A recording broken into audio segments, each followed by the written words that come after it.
What's up, Tailgaters? You're in the booth with Tailgate Nate today. The road to predict all 136 FBS level college football teams this summer is now taking us where country roads take you home. It's Morgantown, West Virginia for the West Virginia Mountaineers. And the country roads did take a new yet familiar face back home to this program.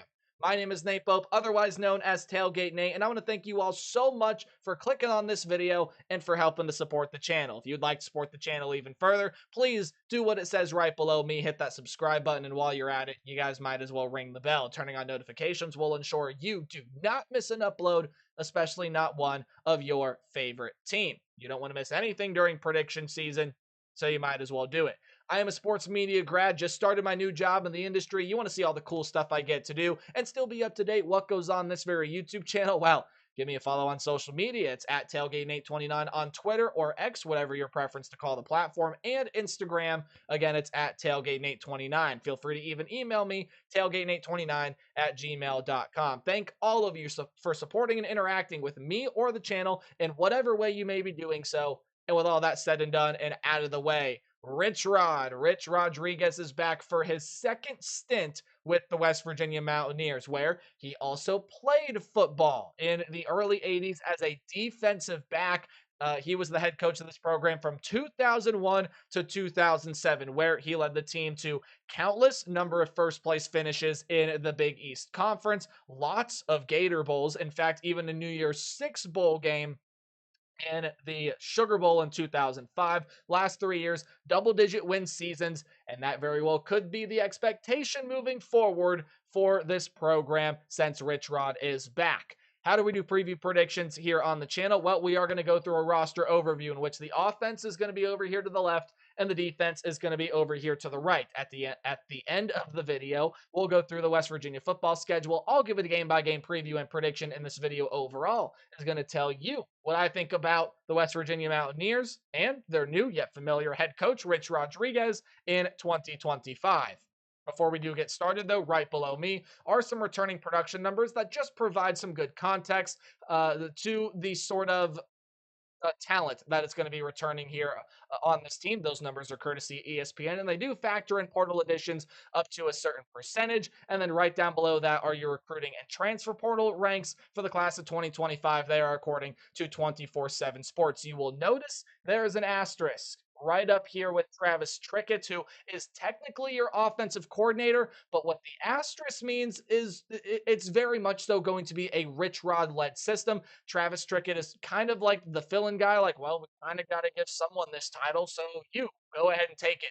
It's going to be Rich Rod's offense. It's going to be Rich Rod running the offense, and Travis Trickett is, I guess, just sort of the second man there to help if that terminology makes any sort of sense. Let's start talking about the talent that is on this team. Go really quickly through the quarterback room.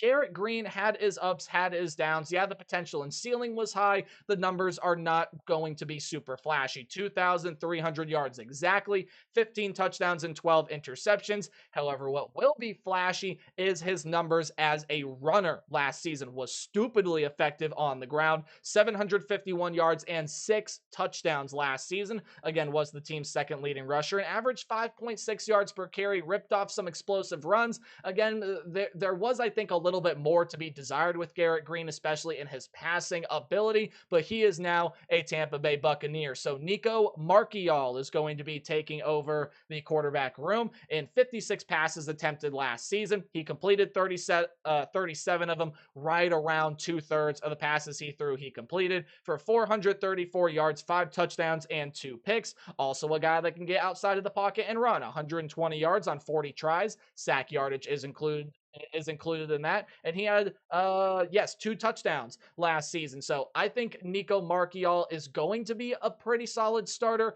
We'll see what kind of potential and ceiling he does have, especially those Mountaineer fans. Let me know what you think of Nico Marchiol in the comment section below. Absolutely. I think the guy's going to be a fine quarterback, and you got a lot of talent surrounding as well. However, a huge piece in this running back room in CJ Donaldson, who led you in rushing touchdowns with 11 of them last season, was also not too far behind Garrett Green or the leading rusher on this team, whose name, well, see on screen over here, but I'll say in just a little bit. CJ Donaldson is now an Ohio State Buckeye, and you could make case on why he was the more talented room or more talented back in the room, but I do think that again, Jaheim White was probably that big solid piece, right? And the numbers prove it. Led the team among qualified rushers and yards per carry, had 7 rushing touchdowns, 845 yards, and 149 carries. CJ Donaldson got technically majority carry last year by 14 of them. Again, 11 touchdowns last season. There's nothing to swat at. I do think West Virginia is going to miss CJ Donaldson, but Jaheim White is probably one of the better running backs in the Big 12 conference at that. In fact, I won't say probably. I know that he is one of the better backs that the Big 12 conference will see this season. He's got a nice stable of pieces behind him. Dior Hubbard is a redshirt freshman. Ty Edwards is a redshirt senior coming over from Northern Iowa, who has been all over the place and is a really, really good talent. Jaheim White's going to lead this stable of backs, but you got some other really good talent that's going to sit behind him this year as well.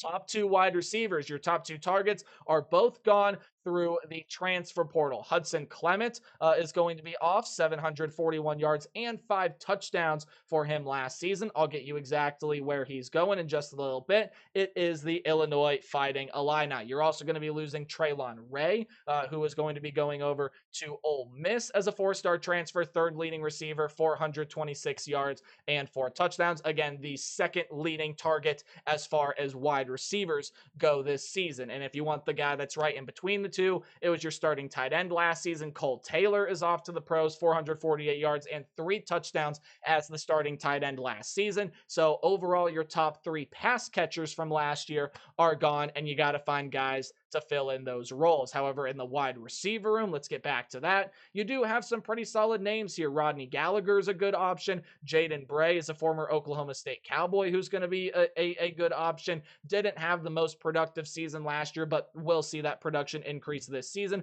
And then plenty of transfers. Cam Vaughn, probably the leader of all of them, 803 yards and 5 touchdowns at Jacksonville State last season. Jeff Weimer is an Idaho State transfer. Oron Singleton is over from Eastern Michigan, where he had over 600 yards receiving last season. We'll throw in the final name in the 2 deep as well. Preston Fox is a returner that comes back to this team. So overall, I think you got a good stable of wide receivers. I do think Hudson Clement and Traylon Ray are very talented, but I think you do pretty well for yourself in the transfer portal. Already mentioned the departure of Cole Taylor. The tight end unit is going to be projected to be led by a portal piece in Jacob Barrick. He is also coming over from Jacksonville State. Again, I believe where Rich Rodriguez was before this stop. Again, he helped Jacksonville State with that FCS to FBS transition, led the Gamecocks to back-to-back 9-4 records during the 2 seasons in Conference USA, and even was one of the better FCS teams back in 2022 when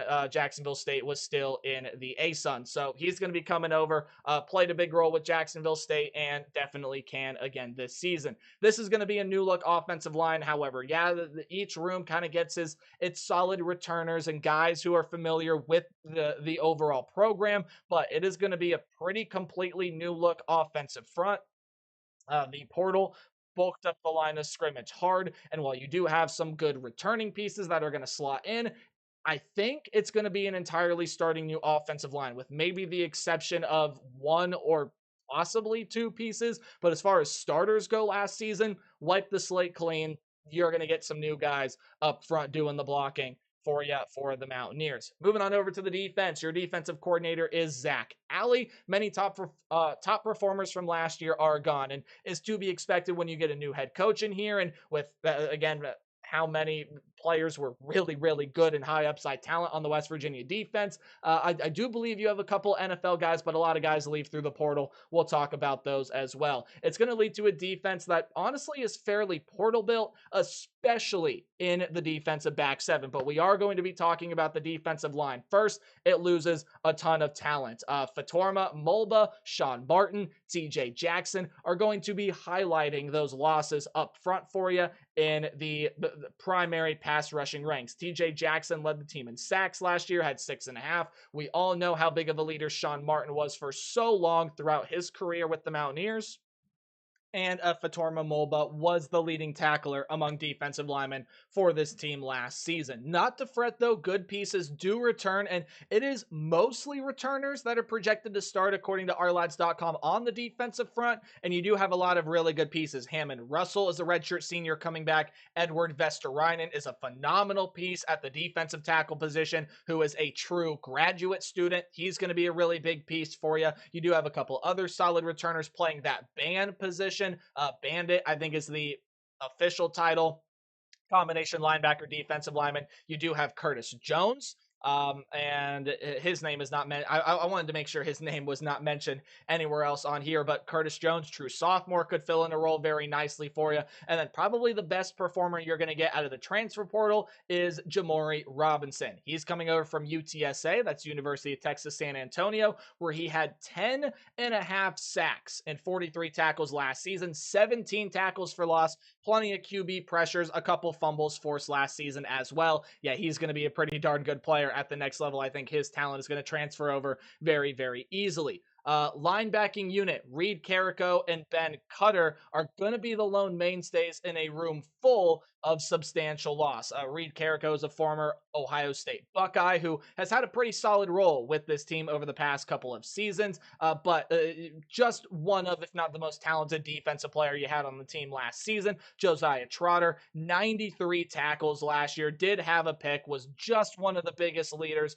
on this defense. You're also going to be losing Trey Lathan, who had 79 tackles last year, and that's just to name the top two. You can even go one farther and look at a player like Tyron Bradley, who also meant a lot to this linebacking room. You're going to be losing a lot of talent. Now, again, along with Carrico and Cutter, you are going to be getting in some portal pieces, a lot of them, but they are going to be led by Chase Wilson. Take a look at this stat line from Chase Wilson. Clicked on the wrong name. Give me 1 second. All right, there we go. He's coming over from Colorado State, where in 2023 had 107 tackles, and last year was just shy of triple digits with 98. Not a massive sack guy, but did have 2 interceptions last year, is known to deflect some passes and just be an overall big tackling threat, be that leader in the linebacking unit. I think you got a good one when Chase Wilson comes over from Colorado State. Like many linebackers, or I should say like the linebackers, many main contributors are going to leave the defensive back room. Just a ton of really high upside players, a ton of guys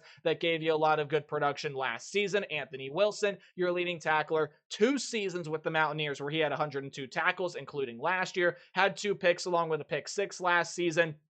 Just some absolutely substantial losses in the secondary. Transfers will have the single biggest impact on this group. There are so many transfers in this defensive backfield. Michael Coates, Justin Harrington, Derek Carter, Fred Perry. You go into the 2 deep. Jason Chambers, Jordan Walker, Jordan Scruggs, Devontae Golden Nelson, all transfers, and they're all going to see substantial playing time for the Mountaineers this season. Special teams room, you got the same punter, but a new kicker will enter the room. Taking a lot longer to talk about the roster than I usually do, so I'll go through this pretty quickly. I'm really curious to see what you have in Nico Marchiol. I think the rest of the talent around him is pretty darn solid. We'll see how well the offensive line adjusts. It's got to get better while trying to fit in a lot of new pieces, as it allowed 27 sacks last season. Defensively, ton of heavy hitters are gone. You got a lot of transfer portal pieces to fit in, but a couple of good players are going to come set the foundation for what it takes to play with this West Virginia team as currently constructed.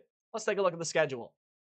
All right, there you go. Right over here, the 2025 football schedule for the West Virginia Mountaineers. But before we dive on into predicting this, let's look at some numbers right down below me from the good friends and the good people over in Vegas at FanDuel. No, this is not me telling you to go place your money. I am not a betting man myself. It just does show you, however, sort of some context to how good the odds makers think West Virginia is going to be this year. And they're also, when you see a team with some of these numbers, especially that win total right down here, sorry, I want to make sure I'm pointing at it right down here. This is definitely a Vegas thing that's like, well, we're kind of in wait and see mode, teetering right on the bowl eligibility line. You got pretty long odds to win the conference. Yeah, I think it would take a lot to do that in the first year of Rich Rod coming back, plus 100,000 odds to win the national championship. That's as high as FanDuel can go. I agree with that. A lot's going to have to happen for the Mountaineers to be on top of the college football world after this is all said and done. But you do have a couple games to begin your 2025 schedule that I'm fairly confident you'll win. I'm really confident that you're going to end up beating Robert Morris. I have no quarrels or questions or concerns about that one. However, this one on the road against Ohio, I do think can get really, really tricky. I think it can get really, really tricky. Ohio is now entering the Brian Smith era.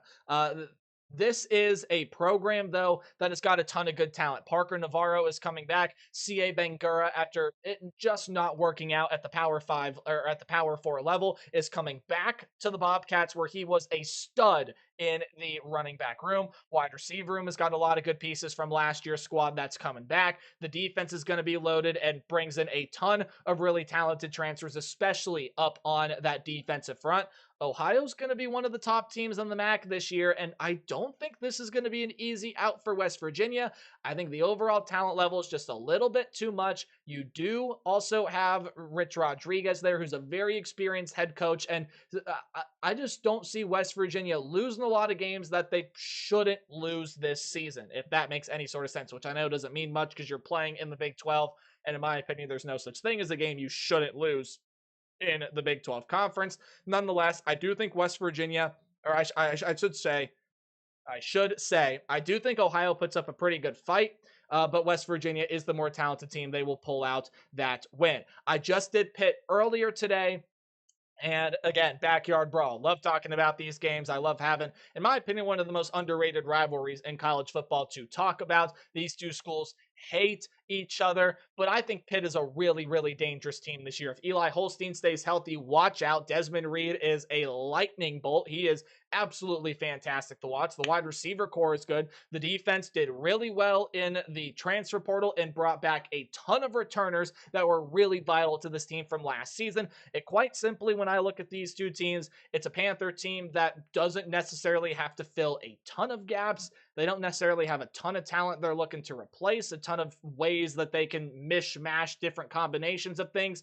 West Virginia does. They got a lot of pieces that, we're going to see what fits here. We're going to see what fits there. Rich Rodriguez is going to try to incorporate his system back into this program, which I think is going to take a little bit of time. And Pitt is one of my big, big, big dark horses to watch out for in the ACC. I really like the Panthers this season. I think they come on the road and get a massive win in Morgantown, which very well can tell you maybe how the rest of the season is going to go for West Virginia, especially if you do really struggle on the road against the Bobcats, if not even lose that game. That could be a sign that, hey, maybe Rich Rod needs a little bit more time, a little bit more patience. I think the expectations are going to be pretty high in year one coming back, and then boom, you got to play the backyard brawl.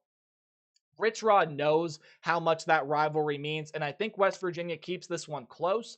I just don't see them winning, to be quite honest. I think Pitt's the more talented team. I think they got him beat offensively and defensively, and Pitt wins that game. And that's going to spark to what I think is going to be a little bit of a losing streak for the West Virginia Mountaineers here. More likely than not, because you have a ton of tough games. On the road against Kansas, yep, that's a team that's going to bounce back this season. I'm pretty sure of it, especially if Jalen Daniels is going to be healthy. We saw what he is able to do when he is fully healthy as one of the top playmakers and one of the most explosive options in college football. You did really, really well in the transfer portal in the wide receiver room. You're getting LaShawn Williams in the running back room from Iowa. We know what he did over with the Hawkeyes. Ton of really good defensive transfers coming in. DJ Graham in the secondary. Bengali Kamara is going to come in to the linebacking unit. Justice Finkley in the defensive line room. I really like what Kansas has done. Lance Leipold is a really good coach. I got a lot of faith Kansas is going to take a step up from where they were last year into this year, and it's a road game. I know there's a ton of construction going on with Kansas right now, but I do believe the Jayhawks will win that game. I also think Utah is going to beat West Virginia in Morgantown. This is a Ute team, possibly for the final year under Kyle Whittingham, that is not going to shut the door on the Whittingham era with any sort of silence. I think this is the team that is going to make a big, big, big impact in 2025, and it's just going to massively improve from where they were last season. No more Cam Rising, but watch out for Devin Dampier, one of the most electric playmakers that college football saw last season. Got a lot of development to work with as a passer, but has got some really good wide receiver pieces coming in. Running back room is all new with some really talented transfers, and we all know how Kyle Whittingham defenses are going to play. This is a Utah team I'm actually really excited to watch. I do think they bounce back nicely and they get the win over West Virginia. The BYU game I will highlight here, and it does need a little bit more explanation. I just made a video on the Jake Retzlaff situation yesterday. You don't know what's going on with former BYU quarterback Jake Retzlaff. Go check out that video. Just click on the little icon. It takes you straight to my channel, and you can watch the video from there.